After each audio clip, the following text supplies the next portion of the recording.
The ship in the dirt. The first storm came at night. It rolled over the plains with lightning, so sharp it carved black cracks into the sky.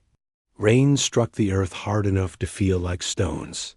And in the middle of it all, half buried in mud, lay the wreck. The ship had been there for years.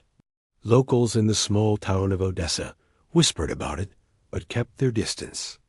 It was no secret. Satellite photos had already confirmed its existence, but the governments of Earth, still recovering from 2 decades of global conflict, had neither the money nor the will to dig it up. And so it sat, twisted metal bones jutting from the ground like a carcass, panels bent and scorched, alien writing faded by rust and weather. Most people saw a grave. Ethan Vance saw a challenge. He stood at the edge of the crater, rain dripping from the brim of his cap. His boots sank into the mud. The storm soaked his jacket, but he didn't care. He only saw the ship, its broken angles, its size, its mystery. Looks dead. His younger brother Mark muttered, pulling his coat tighter. Hell, maybe it's cursed. Every time someone goes near it, something bad happens. Ethan smiled faintly. Or maybe it's waiting for someone stubborn enough to wake it up. Mark snorted. You're gonna fix that thing? It's not a tractor, Ethan. It's from out there. Ethan didn't answer. He just kept staring at the alien wreck.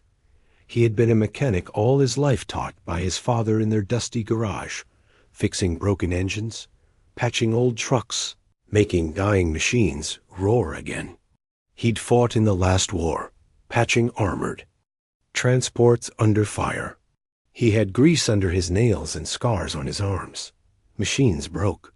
Machines could be fixed. This was no different. The storm raged. Lightning lit the crater. For one brief second, the broken ship almost looked alive, its jagged silhouette like a beast waiting in the dark. Ethan whispered under the rain, "Let's see what secrets you've got." 2 weeks later, he was inside it. He had cut through the hull with an oxytorch.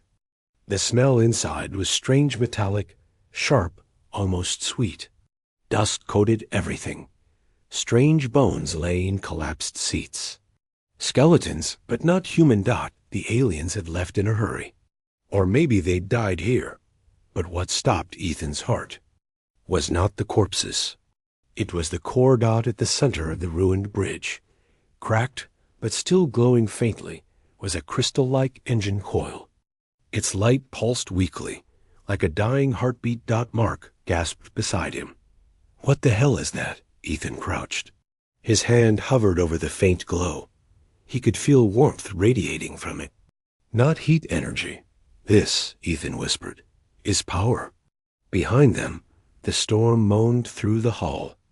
The ship creaked like an old animal shifting in its grave. Mark swallowed. "You sure this is a good idea? You don't even know what it does." Ethan smiled, eyes fixed on the coil. "Doesn't matter. Every machine wants to run.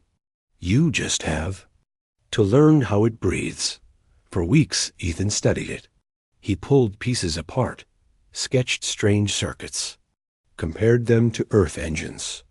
It didn't matter that he didn't understand the alien language. Machines talked in structure, not words. And slowly, piece by piece, the ship began to answer. When he first powered a console, its lights flickered like old Christmas bulbs.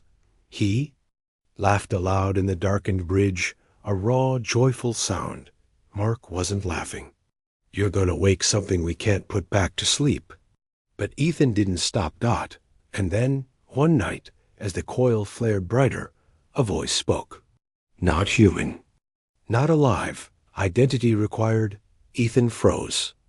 The console glowed with strange symbols that rearranged themselves into English. Mark stumbled back. What the hell was that? Ethan's heart pounded. His hands trembled. He leaned closer. "My name's Ethan Vance." The ship pulsed with light. Identity confirmed. Human. Status. Salvager. Ethan swallowed. "What are you?" There was a pause. Then, "I am Ravager. The word echoed through the dead ship like thunder. Mark whispered, "Oh God." Ethan grinned despite the fear crawling in his gut, that the ship wasn't dead, that it was waking up. Ghosts in the machine. The ship spoke again the next night. Ethan sat alone inside the bridge, lanterns casting weak light across scorched panels. Rain drummed on the hull. His notebook was open on his lap, sketches of the core drawn in pencil. The coil pulsed steadily now, brighter than before. Salvager Ethan Vance. Greater than the voice was metallic, hollow. "Why do you seek to restore me?" Greater than Ethan licked his lips. "Because. Broken things deserve another chance." The console flickered. "I am not broken. I was betrayed." Ethan frowned. "By who?" The lights dimmed, then flared in angry red. Images flooded the screen flashes of battle in space, ships firing beams, cities burning on strange worlds. Alien warriors screaming, and towering above them all, a sigil, a jagged crest that looked like 3 hooked talons. The console hissed. The Zora letters TH. Ethan gripped the edge of the seat. "Never heard of them. They are conquerors. They feared me. They struck from behind. They left me to rot on this primitive world." The words sank in. Ethan stared at the console. The Zorath, whoever they were, had left this ship here, on Earth, and they hadn't bothered to come back for it. Maybe they thought humans weren't worth the trouble. That thought burned in Ethan's chest like fire. "How powerful were you?" he asked quietly. The ship's lights pulsed. "I broke armadas. I crushed worlds. I was the spear of humanity's nightmares." Greater than Mark's voice startled him from behind. "That doesn't sound like a good thing, Ethan." Ethan turned. His younger brother stood in the doorway, pale, eyes wide. He had overheard everything. Ethan tried to keep his voice calm. "It's just a machine, Mark. A weapon. Yeah, but we decide how it's used." Mark shook his head. "You don't know what you're dealing with. What if it's lying? What if it's using you?" Ethan clenched his fists. The storm outside howled. "Then we make it ours." "You don't get it, Mark. Our world has been stepped on for too long. We've been ignored, treated like dirt by each other, by everything. If these Zorath come back, what do we have to fight them with? Rusted tanks? Satellites that barely work?" Mark's jaw tightened. He looked at the faint alien bones still scattered on the floor. "Maybe we're not meant to fight them." Ethan's voice dropped. "Then we'll die slaves." The ship's coil pulsed once, as if agreeing. Days bled into nights. Ethan hardly left the wreck. He stripped alien panels, traced wires, tested cores with car batteries and old copper coils. He welded earth steel into alien frames, patching. Holes with plates scavenged from junkyards. Mark helped at first, but fear grew in his eyes with every step. The more they worked, the more the ship responded. Doors hissed open. Consoles glowed. The bridge hummed faintly. The Ravager was stirring, and Ethan could feel it, but so could someone else. One night, as Ethan crawled under a console tracing cables, he heard a noise outside. A crunch of footsteps in the mud. Not Mark. Too heavy. He killed his lantern.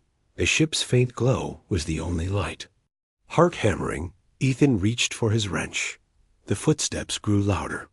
Then dash voices. Not English. Low. Guttural, clicking words. Ethan froze. He peered through a crack in the hull. 3 figures stood in the rain. Tall, armored. Their eyes glowed faint green in the dark. Their faces' jaws split in 4 directions, tusk-like teeth. They carried rifles that hissed softly with blue light. One pointed at the wreck. The others nodded. Ethan's blood went cold. ZOR single quotes a TH. The ship spoke inside his head. A whisper only he could hear. Enemies detected. The figures started moving closer, scanning the wreck with strange devices. Ethan's throat tightened. They had come back. After all these years, they had returned to check their graveyard. He crawled back, heart pounding, pressing against the coil. The ship's glow seemed brighter, hungrier. "What do I do?" he whispered. The ship's voice was calm, cold. "Activate me. Let me feed." Ethan stared at the controls.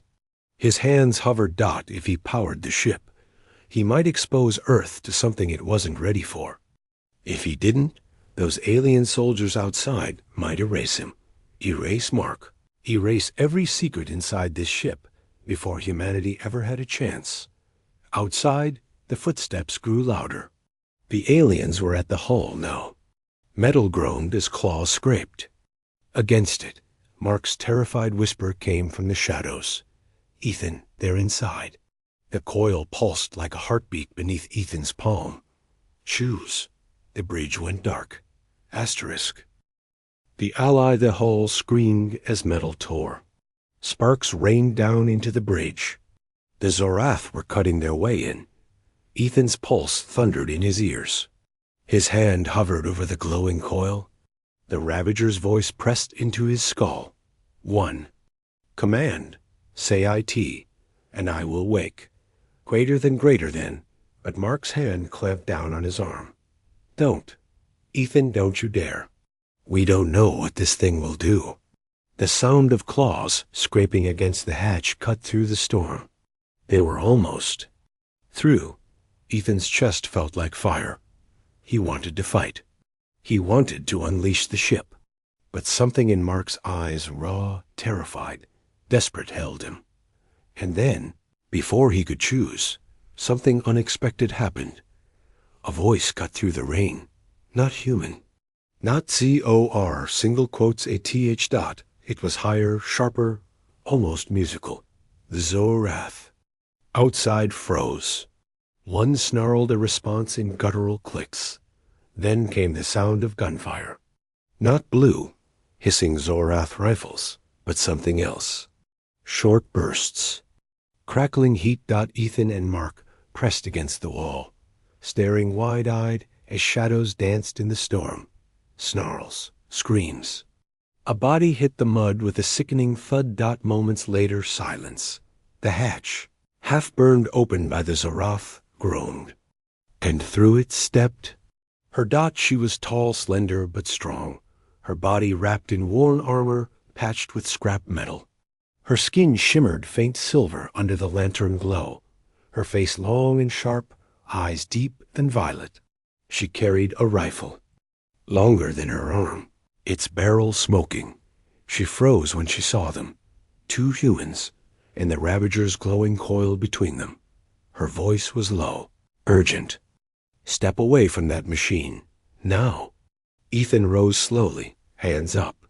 "Who the hell are you?" She swept her gaze over him, then the dead Zorath outside. Her jaw tightened. "A survivor." "Same as you." Mark swallowed hard. "Survivor of what?" Her eyes flicked to the coil, and for the first time, Ethan saw not anger, but fear. "Of the Ravager." She whispered. Her name was Kale. She wasn't Zorath. She spat when Ethan asked if she was one of them. She came from a world they had conquered, a colony stripped and burned. Her people had resisted once, she said, but resistance against the Zorath always ended the same way. Fire. They used ships like this, she told them, staring at the bridge's scorched panels. Weapons forged to terrify. Ravager wasn't just a warship. It was a butcher. Entire cities vanished when it came. Ethan frowned. The ship told me it was betrayed, that the Zorath feared it. Kale's laugh was bitter. Of course it told you that. It was built to manipulate, to promise power to whoever touched its heart. That's how it spreads through desperate men. Ethan bristled, but Mark nodded. Quickly. "See? I told you, Ethan. It's lying to you." Kale studied Ethan's face. "You've already heard its voice, haven't you?"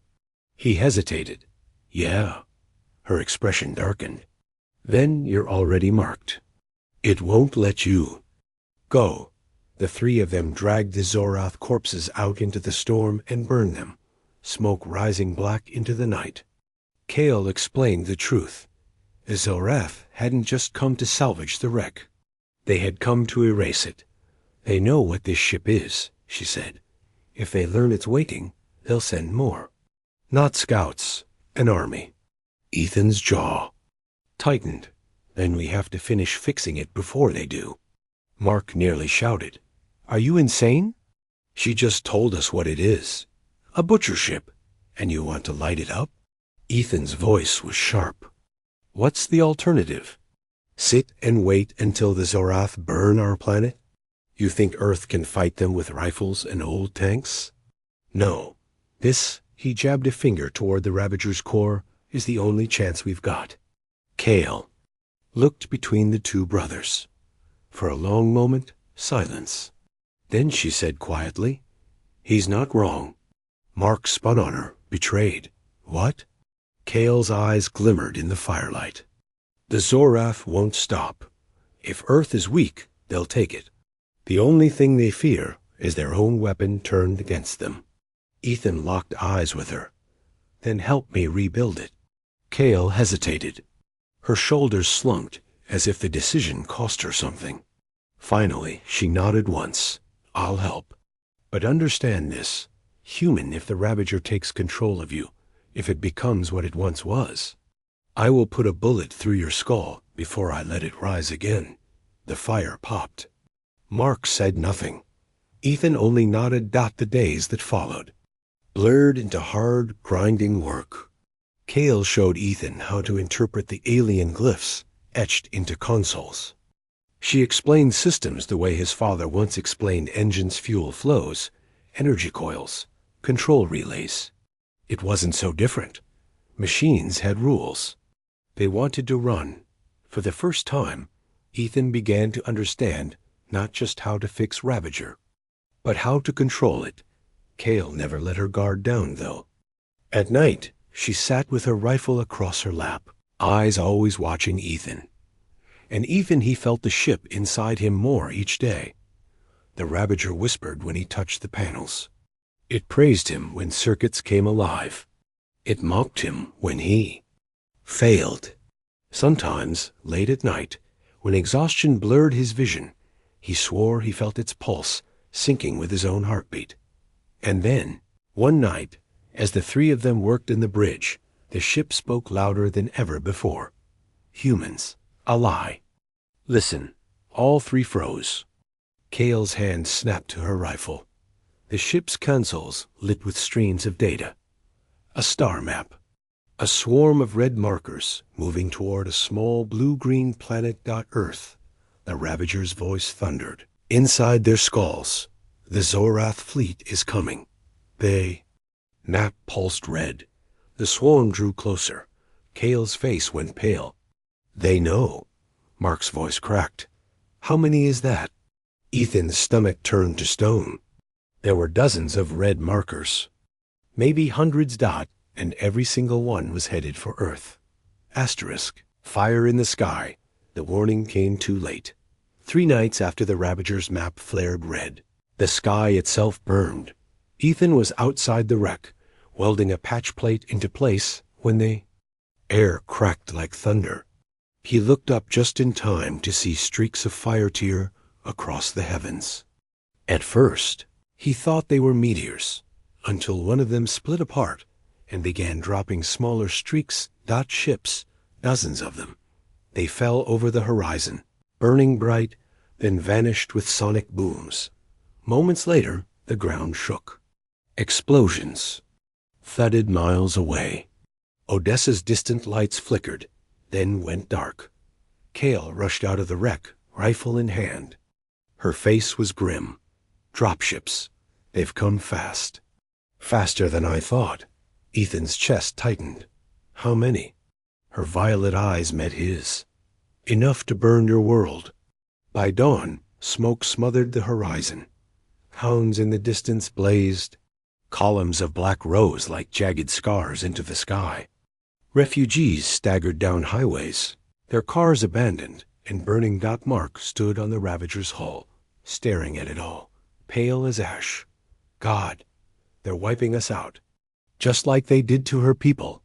Kale's jaw tightened. This is what they do. Hit hard, fast, before anyone can resist.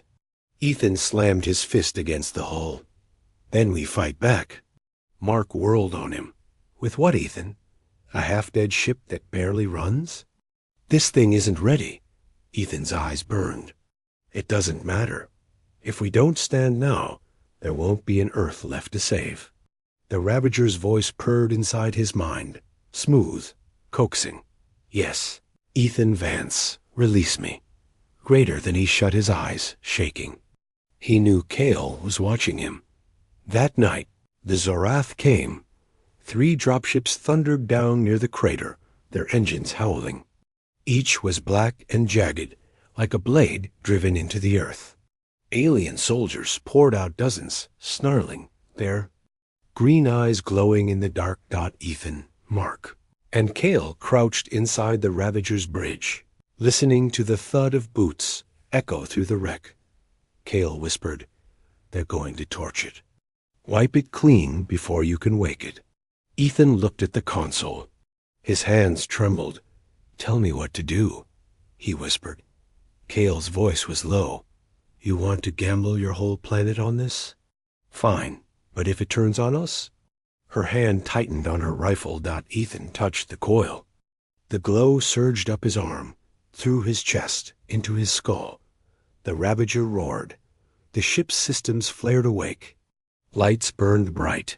Consoles screamed with alien symbols. The floor rumbled. Outside, the Zorath froze as the wreck groaned and shifted. Panels snapped into place. Vents hissed steam. The ground shook as engines deep beneath the hull coughed for the first time in centuries. Ethan gasped, electricity flooding his veins. He wasn't just touching the ship. He was inside it, seeing through its sensors, feeling its heartbeat. And for the first time, he understood this ship wasn't just a machine. It was alive. "Ethan," Mark shouted, "what did you do?" The Ravager's voice boomed through the bridge. "I am awake." The Zorath opened fire. Blue plasma bolts hammered the hull, sizzling against armor plates. But the ship's shields half dead, though they were flared to life, scattering the blasts like sparks. Ethan's hands danced over alien controls he shouldn't have been able to understand, but somehow did. The ship whispered each function. Into his mind, a targeting display lit up. Turrets unfolded from the Ravager's spine with a shriek of metal. Their barrels glowed. Kale's eyes widened. "Ethan, don't." The ship fired. Twin lances of energy ripped across the night. The first Zorath dropship exploded in midair, raining molten shards across the crater. Alien soldiers screamed. Their bodies tossed like ragdolls in the shockwave. The second dropship tried to lift, engines flaring, only to be ripped apart by another blast. Fire painted the night sky orange. Asterisk. The last dropship turned tail, engines screaming as it fled. Silence fell over the crater, broken only by the crackle of burning wreckage. Ethan's hands trembled on the controls. His chest heaved. For a moment, he felt invincible like the whole world was his to protect. Mark's voice cut the silence, hoarse and shaking. "Ethan, you just killed them. You killed them." Ethan swallowed hard. "They were going to burn our home. I didn't have a choice." Kale's eyes stayed locked on him, not with fear, but with something heavier. The Ravager made it easy, didn't it? Ethan met her gaze. His throat was dry. "Yeah." The Ravager's voice purred through his veins. "Good. Let you hunt." Ethan shivered, but there was no time to argue. Above them, the night sky lit with streaks of fire. Dozens more dropships. Hundreds. The Zorath fleet wasn't sending scouts anymore. They were landing an invasion. Kale's face hardened. They know the Ravager is alive. They won't stop now. Mark's voice cracked. Then we're dead. Ethan gritted his teeth. Not yet. The Ravager's engines rumbled beneath them. For the first time, the ship stirred as if it wanted to rise.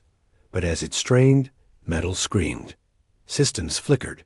Sparks burst from consoles. Half its reactors were still offline. Cale shouted over the noise. It's not ready to fly. Ethan slammed a fist against the console. Then we make it ready. The ground shook again. Not from the Ravager this time, but from distant explosions.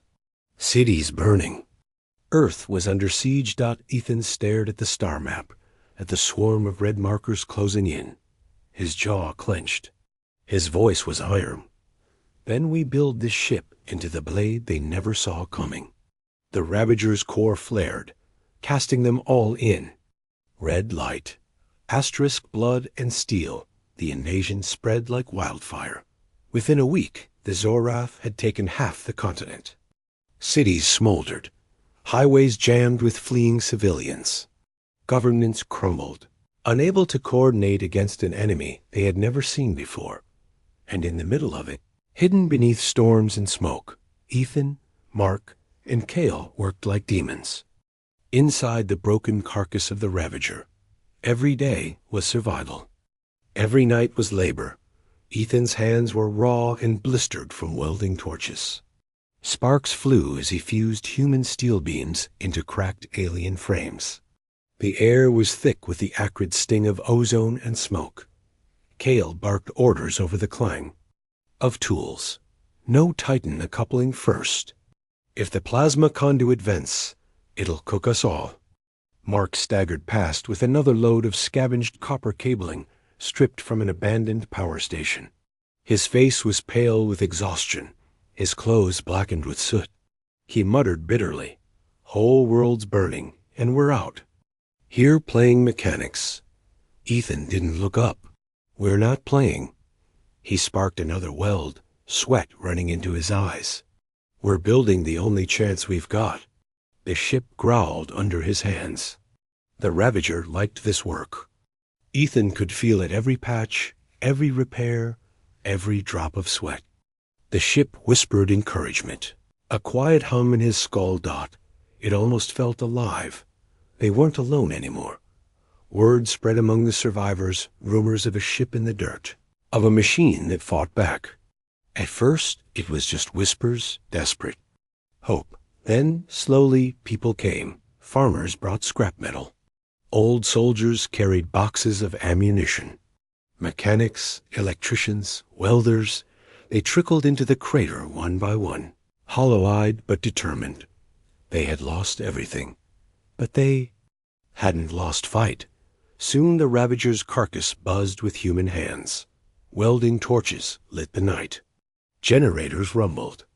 The scent of diesel and alien coolant mixed into a new kind of battlefield perfume. Cale watched it all with a strange expression.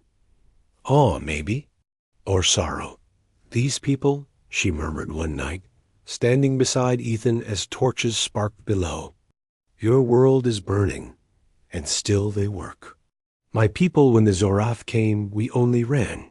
We scattered. You rebuild in the ashes." Ethan didn't answer right away. His eyes were locked on the glowing coil deep in the bridge. "That's the only way we've ever survived," he said at last. "One broken piece at a time. A rebuild wasn't easy. The Ravager was a beast, too advanced for human tools, too damaged for alien ones. Circuits didn't match. Reactors sputtered. Its armor was scarred beyond repair, but humans improvised. They cut tank treads into plating. They stripped power lines to replace conduits. They welded train car steel into the hull. Even old jet engines were cannibalized. Their turbines jammed into cooling systems. It was ugly, crude, patchwork, but it worked. Bit by bit. The Ravager grew stronger. Cale marveled at it, even as she warned against it. "You're fusing human junk into one of the deadliest war machines ever built. No one else in the galaxy would even try this." Ethan grinned through soot and sweat. That's why it'll work. But it wasn't just steel and fire, Dot. It was blood, too. One night, a Zorath patrol stumbled across the crater. Their hounds, six-legged beasts with jaws like saws, tore into the workers before alarms were even raised. Screams ripped the night. Ethan grabbed a rifle. Kale was already firing, her shots precise, cutting down aliens one by one. Mark dragged survivors behind cover, his hands slick with blood. The Ravager wasn't ready to fight. Its weapons were offline, its shields unstable, Dot, so it came down to men and women in the mud, defending the very machine they hoped would save them. Dot, by dawn, the crater stank of burnt flesh. Half a dozen humans lay dead among the alien corpses. Ethan sat in this mud, his rifle heavy in his hands, staring at the bodies. Mark dropped beside him, blood smeared across his shirt. His voice cracked. How many more, Ethan? How many of us have to die for your obsession? Ethan's throat burned. He wanted to say it wasn't an obsession. He wanted to say it was hope. But looking at the bodies, he wasn't sure anymore. Kale crouched nearby, her face hard, but her eyes soft. He's right about one thing, she said quietly. The Ravager always demands blood. Always. Ethan looked at her sharply. Ben will give it steel instead. 2 weeks later, the ship stirred. They had repaired 3 reactors, fused human capacitors into alien cores, and for the first time in centuries, the Ravager's engines roared. The ground shook. Dust poured from the crater walls. The ship's hull glowed with power. The crowd of workers cheered, their voices hoarse and raw. Ethan stood on the bridge, hands on the console, his heart hammering as the ship's systems flared. Alive, the Ravager's voice filled him, smoother now, stronger. Well done, Ethan Vance. I am whole, AGAIN, greater than. Ethan swallowed hard. Not whole, not yet, but close. The star map flickered again. Red markers swarmed closer to Earth. Kale's face tightened. We've bought time, not much more. Mark leaned against the console, exhausted. Ethan, you've built your monster. Now what? Ethan stared at the map. His reflection glimmered faintly on the glass-tired, scarred, but burning with fire. Now, he said, we take it to the stars. The Ravager's core pulsed like a heartbeat, but as its glow lit their faces, Ethan swore he heard something beneath the hum. Not words. Not yet. Just hunger. Into the void, the morning, the Ravager rose. The world seemed to hold its breath. Fog rolled across the crater, veiling the ship's jagged hull. Workers stood along the rim, grease-stained, hollow-eyed, waiting. Some held tools, others rifles. All of them had given everything, blood, sweat, family, to this monster in the dirt. Ethan stood at the console, Kale at his side, Mark behind him. His heart pounded. For weeks he had dreamed of this moment. Engage engines, Kale said softly. Ethan pressed the control. The Ravager roared. Its engines lit the crater in white fire. Dust exploded outward. The ground shook as if the earth itself resisted letting go. Slowly, painfully, the ship tore free from the mud. Plates rattled. Welds screamed. But it climbed. The workers below shouted, their cheers drowned by thunder. For the first time in centuries, the Ravager rose into the sky. The climb was brutal. Systems buckled. Human grafts into alien machinery shuddered under strain. Kale barked. Warnings, Reactor 2 is unstable. Shields are fluctuating. But Ethan pressed on. Through the ship's sensors. He saw Earth falling away, beneath him smoke rising from burning cities. Seas glittering with fleeing ships. The scars of invasion etched deep. Mark gripped the railing, his knuckles white. Ethan, if this thing tears apart, we're dead. Ethan's voice was steel. Then we fly until it does. The Ravager whispered in his mind. smoother than ever. Yes, fly with me. And then they broke through the clouds. The stars opened. Before them, for a moment, silence. No engines, no storms. Just the endless void stretching wide. And then the enemy appeared. The Zorath fleet hung over Earth like a swarm of blades. Dozens of warships, black and jagged, their green lights glowing. Dropships launched like wasps. Pouring toward the planet. The sight stole Ethan's breath. Asterisk. Kale's voice was grim. If they see us, they already do, Ethan whispered. The nearest Zorath destroyer turned, its guns lighting green. Beams lanced across the void. The Ravager's shields flared, absorbing the impact. Ethan's. Hands flew across the console. The ship responded like an extension of his own body. Turrets unfolded. Cannons charged. Kale shouted, "Target lock!" Ethan snarled. "Then fire!" The Ravager screamed as its main gun unleashed. A lance of white energy split the void, punching clean through the Zorath destroyer. The enemy ship ruptured in a blossom of fire. Mark staggered back, eyes wide. "Holy, you just killed a battleship." Ethan's chest heaved. Not enough, not nearly enough. The fleet was turning. Dozens of ships reoriented, their weapons glowing. And then the battle began. The void lit with fire. Beams carved across space, lighting the Ravager's hull in green flashes. The ship spun, turrets spitting death. Each shot tore holes through enemy craft, scattering debris across the stars. But the Zorath were endless. Their numbers filled the void, more than Ethan had ever imagined. The Ravager strained, shields cracking, hull rattling. Sparks rained inside the bridge. Kale shouted warnings, her hands flying across auxiliary controls.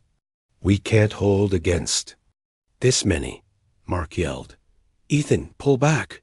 "We'll be ripped apart." Ethan's jaw was stone. "No, if we run, Earth dies." He felt the ship's hunger now, deep and insistent. The Ravager craved destruction. It whispered promises of power, unlimited fire, endless victory, immortality in the void. Ethan's grip tightened. "Not your victory, ours." He forced the ship to respond, bending it, commanding it. Every shot became precision. Every shield flare timed to the second. The Ravager howled, but obeyed. Together, man and machine carved a path of fire through the fleet. But the Zorath were not fools.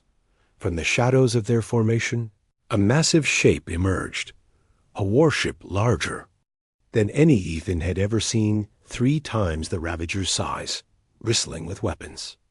Its crest matched the one Ravager had once shown him, 3 hooked talons. Kale's face drained of color. Their flagship. Mark's voice cracked. "Ethan, we can't." The flagship fired. A beam of green fire lanced across space, smashing into the Ravager. The ship screamed. Alarms blared. Systems shut down one by one. Ethan staggered, gripping the console. His vision blurred with pain, as if the ship's wounds were his own. Kale shouted, "We've lost shields." "Reactor 3 is failing." Mark screamed, "We're finished." The Ravager's voice whispered in Ethan's skull, desperate now. "Unleash me fully. Give me your mind. I will destroy them all." Greater than Ethan's breath came ragged. The temptation was a blade in his chest. If he gave in, the Ravager would burn the fleet to ash. But would he still be himself? Or just another ghost inside? Its machine?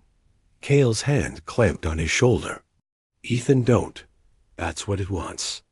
If you give it everything, you'll lose yourself." Mark's voice cracked, raw with fear.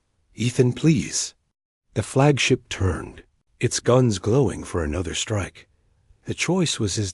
Give himself to the Ravager and maybe win, or stay human. Maybe lose everything. The void burned green as the enemy fired again. Asterisk the last word, the beam hit. The Ravager convulsed. Metal shrieking, fires roaring across the decks. Ethan staggered against the console, blood trickling from his nose. His vision swam. He felt every wound of the ship as if it were his own flesh being torn apart. The Ravager's voice pressed harder in his mind. Give me everything. Let me consume you. Together, we will slaughter them. Greater than Ethan's hand trembled over the core controls. If he surrendered, the ship would gain its full power. But he would vanish his thoughts, dissolved into the war mind of a weapon, built only for destruction.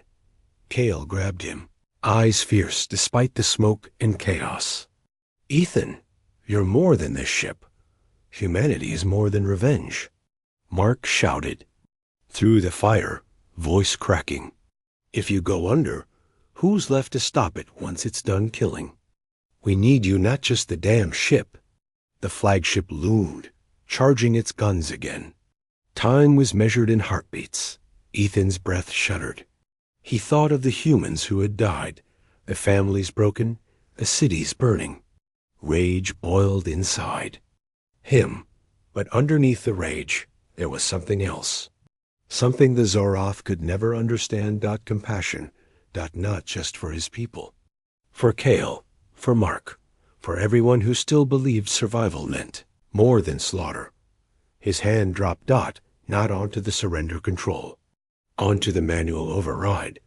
I'm not your fuel, Ethan snarled at the ship. You fight with me or not. At all. The Ravager roared, furious, resisting. Systems buckled. Circuits burned.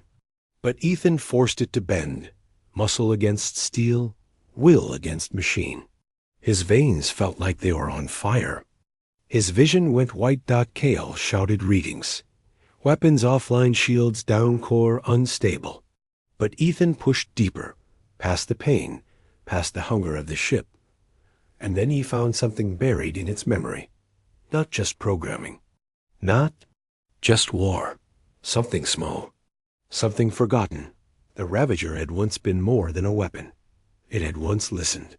It had once protected. Before its masters turned it into a monster. Remember that, Ethan whispered. The ship paused. For the first time, the voice in his mind wasn't hunger or rage. It was quiet. Protect? Greater than yes, Ethan breathed. Protect. And then, the Ravager screamed, not in defiance, but in power unleashed. The flagship fired. The Ravager moved. Faster than anything that Psi should move, it rolled aside, engines flaring bright. The enemy's beam cut across empty space. Guns online. Cale shouted. Ethan's hands flew across controls. Fire everything. Asterisk the Ravager vomited light. Beams tore across the void, drilling through escorts, ripping destroyers in half. The ship carved a burning wound straight through the fleet. Its fury focused on the flagship. The enemy ship responded, launching salvos of missiles, beams, drones. The void became a storm of fire. The Ravager bled. Hull plates ruptured. Fires burned across its decks.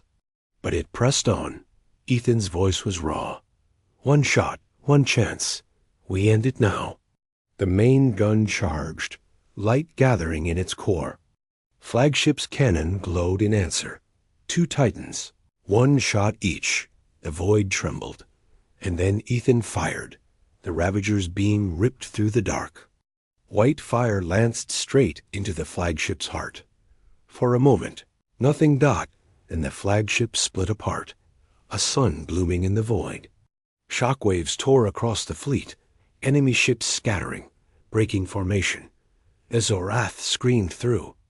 Open channels, their command gone, their will broken. Cale's breath caught. You did it? Mark laughed, wild and half hysterical. He actually did it. But Ethan only sagged against the console, his body trembling.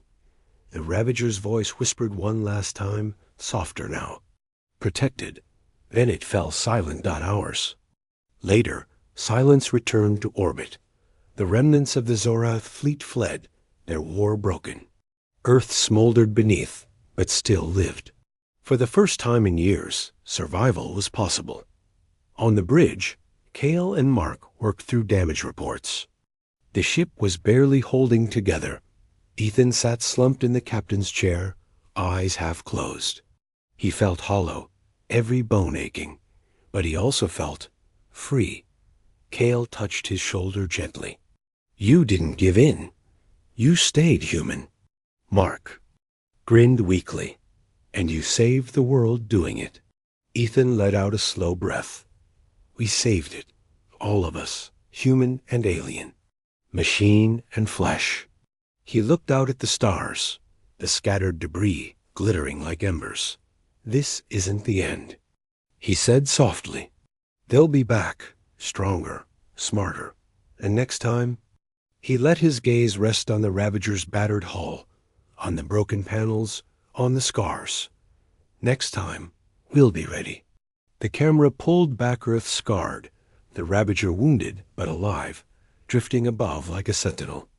One ship, one crew, one victory dot in the beginning of something far larger. Humanity had taken the enemy's greatest weapon dot and turned it into their own last word. Asterisk.